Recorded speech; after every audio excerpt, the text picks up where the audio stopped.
Roughly 210 years in post-war and post-nuclear apocalypse America, life persists. Though the landscape may seem barren and poisoned, especially in areas like the glowing sea just southwest of the Boston Commonwealth, where only ghouls and mutants can live in the radiation-saturated environment, many cities and settlements still exist in the nearby ruins. So today we'll be talking about how likely it is that you, the common man, woman, or child watching this, would be able to survive in Fallout 4's The Boston Commonwealth.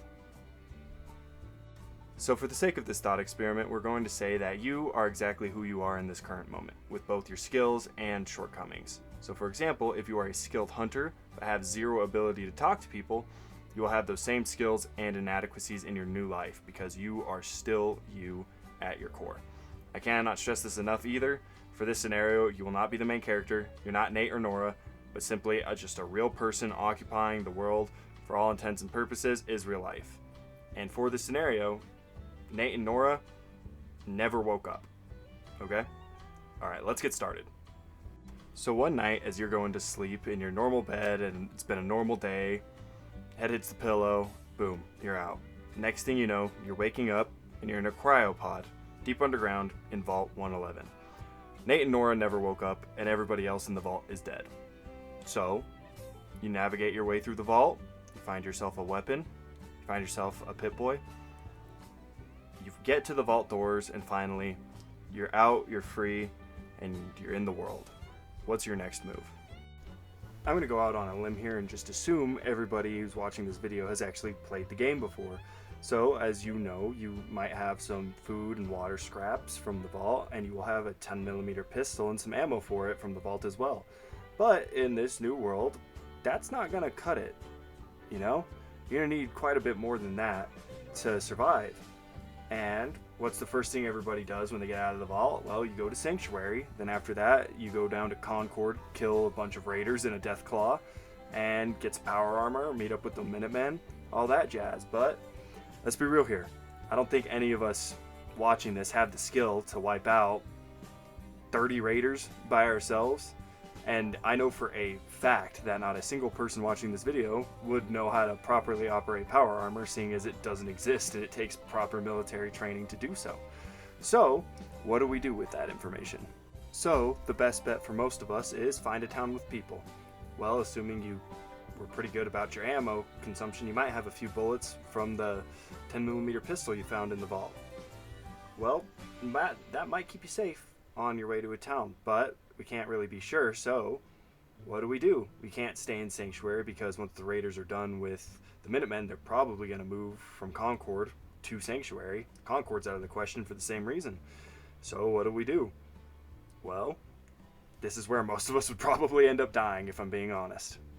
Because if we're being real here, very, very few of us have the skill set needed to survive. Not only do you need a lot of combat knowledge and the actual ability to apply the said knowledge, we also need the knowledge of bushcraft, survival, and a whole bunch of other stuff. And I'm assuming that most people watching this don't know how to survive in the wild without, the comforts of modern technology. And no shame in that, but the truth is, we're probably all gonna die out in the Fallout wilderness. Because not only do you have to contend with the elements and raiders, you also have to contend with mutants, and they're not very friendly. But with that said, what is our best bet for survival? Well, it's either making it to Bunker Hill, Diamond City, or Goodneighbor.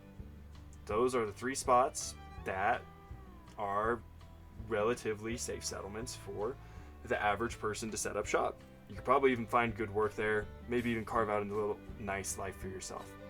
But how do you get there? That's the big question, because most of us will not make it through the super mutant infested streets of Boston to actually get to either of those three settlements. Luckily for us, there are people very well versed in traveling through the most dangerous areas of the Boston Commonwealth to get to those cities. It's the caravans. So, all we have to do to survive, link up with a caravan in some way, and convince them to take us to a city. Much easier said than done, because we don't have any caps to give to them in exchange for safe passage, and we really don't have much of value either. Just the clothes on our back, what little food and water we have, and our pistol. So, our best bet, honestly, is to work off a debt to these caravanners. Work with them and hope to survive. And then, if you can do all of that, then you just might have a chance in the Boston Commonwealth. So, do I think that you or myself could survive in the Boston Commonwealth? Well, to be completely honest, the answer is, for most of us, no, we couldn't survive in the Boston Commonwealth. It's an irradiated wasteland filled with mutants, raiders, and not much that's good, if I'm being honest with you. However, there are a select few that are watching this potentially that will have the skill set needed, whether it be the combat or the survival skills needed to survive on their own out in the wild, or make it to a settlement on their own. Or some of us might get very lucky, stumble across one of the many caravans, and hitch a ride to the nearest city. Now, I do truly believe that the vast majority of us could survive if we were simply able to make it to a city, and if we had the luck of running into a caravan to actually escort us to the city. Issue is that's just not very likely. Caravans don't really go all the way to Salvation. Is it called Salvation? Am I just saying things? Sanctuary, my fault. Sanctuary. Caravans don't go to Sanctuary unless you clear out the raiders at Concord and help the Minutemen establish an actual settlement in Sanctuary. Sanctuary, not Salvation. I don't know why I said that. However, caravans don't go that far. Alright, they also don't go up to Concord. I think Twin Pines Bluff is your nearest option, and even that's a bit of a stretch because you're going to have to make it through a large amount of terrain where there's mutants and raiders, so it's just not very likely. However, with all of that said, do you think you could survive in Fallout 4? Me personally, I like to believe I could. However, realistically speaking, most of us probably aren't going to survive. But what do you think? Please let me know in the comments, and if there's anything I missed or any comments you have, or you just want me, want to call me a fucking idiot or something, feel free, do it in the comments. Have a good one, everybody.